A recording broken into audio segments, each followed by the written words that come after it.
stand here before you to discuss a decision that could affect Panama's economy, environment, and ethical standing. The Cobre Panama mining contract. This contract would allow a private Canadian company known as First Quantum Minerals to continue copper mining for an additional 20 to 40 years on 13,000 acres of forest land.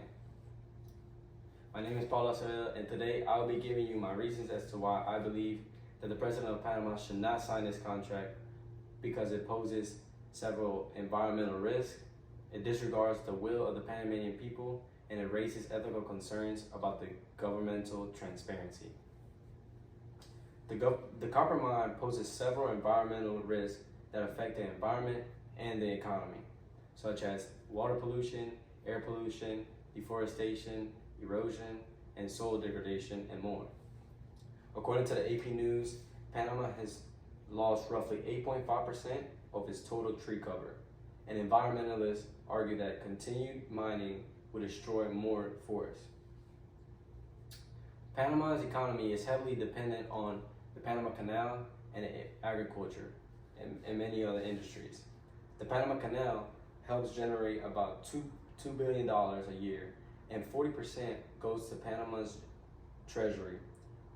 Panama is halfway through its rainy season, and according to a CNN article, Panama is having one of its driest seasons on record. The severe drought that Panama is facing is affecting the Panama Canal's water supply, which, according to NBC, Panamanian authorities have been forced to reduce the number of daily transits from 29 to 25 ships. Therefore, products that are being shipped to the United States from China, for example, are being delayed. The mining operation could threaten the Panama Canal and make the drought situation worse, which will keep reducing the number of ships that go through the canal daily. Agriculture is another main source of Panama's economy. Agriculture accounts for 2.6% of GDP and employs 14.4% of the labor force. And the copper mine could lead to water pollution, which can affect the crop health and safety. The mine could also contaminate the soil, which can reduce the fertility of nearby agricultural land.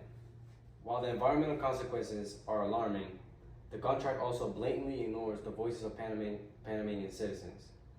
During the negotiation process, the government has failed to properly consider public opinion, and Panamanians have been protesting about the mining contract for months, reflecting the widespread public dissent. And according to the National Observer, Panamanians have been protesting El oro de Panamá es verde, which means Panama's gold is green. And beyond the environmental and social issues, this contract raises ethical concerns about the functioning of the Panamanian government. There are many ethical and transparency issues with regards with the mining contract and the way the negotiation process has been held. The influence of the Canadian corporation on national policies undermines Panama's sovereignty. According to an article by the Progressive magazine, there's been allegations of corruption and lack of transparency in the contract's renegotiation. And in conclusion, the Code of Panama not only threatens the precious environment, but also ignores the voice of the Panamanian people and compromises the government and integrity. It is vital for the future of Panama that the president reconsiders and refuses to sign the contract. And we must stand together for a Panama that values its environment, respects its people, and upholds the principles of transparency and justice. Thank you.